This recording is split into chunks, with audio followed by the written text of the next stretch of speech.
Thanks for tuning in. As you know, my name is Alasia Williams, and I am here with Miss Dana Gills, Director of Production and Development at Lionsgate. Hey, sis. Thanks so much for coming. Of course. Thank you. Thank you. So we have something in common. We're both HBCU grads. Represent. Yes.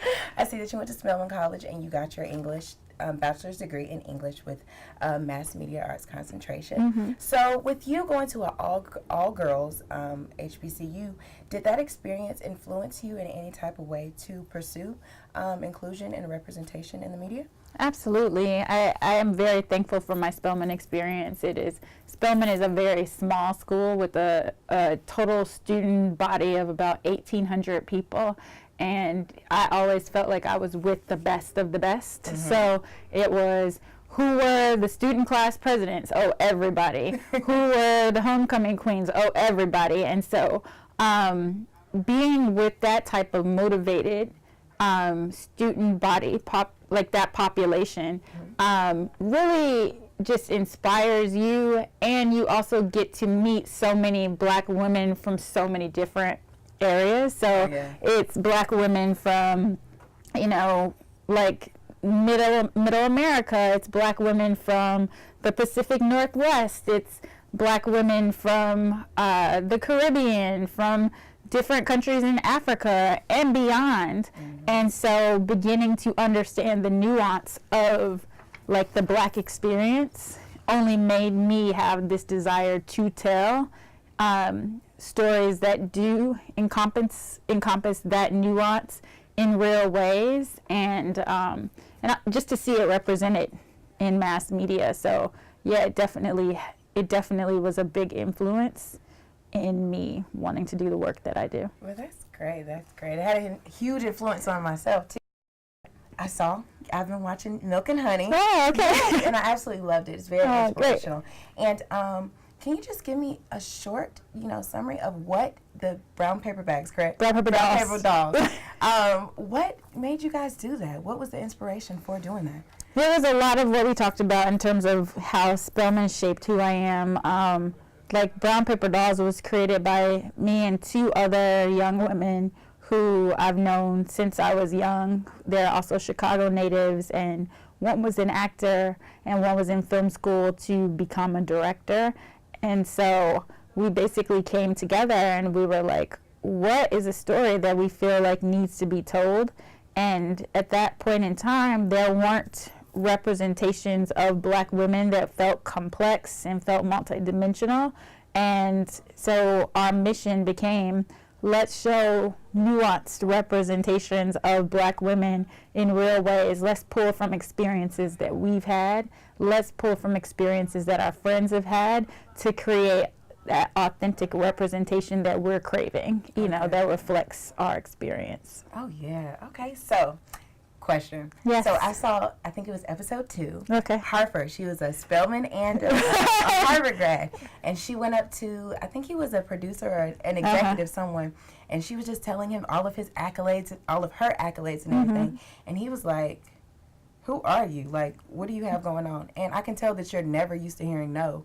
Like, who do you think you are, basically approaching me like this? So explain to me how that wrote, what was the purpose of that? What were you trying to say in that message about us as women?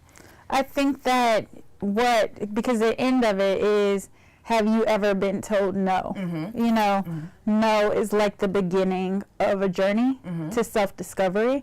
And I think with Harper's character in particular, she's someone who's rested on her credentials. And we as Black women have all types of credentials and all types of experience that we can pull from.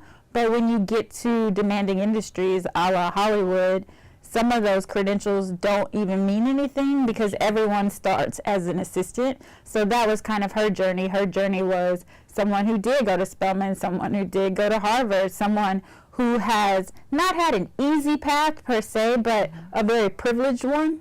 And when you get to Hollywood and to this industry in particular, that privilege doesn't really mean anything because it's really all about, it's kind of about who you know.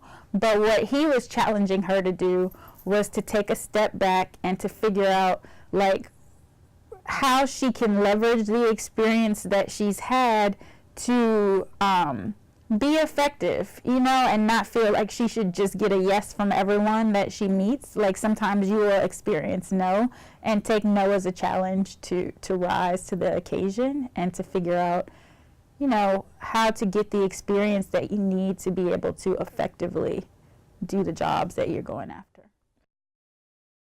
That was great.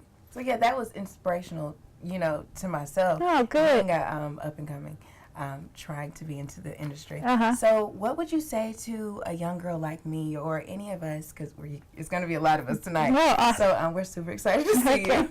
But I'm super excited to see you too. What would you tell us? Just you could just bounce off of that one about we're getting our master's degree from Syracuse University, Newhouse School.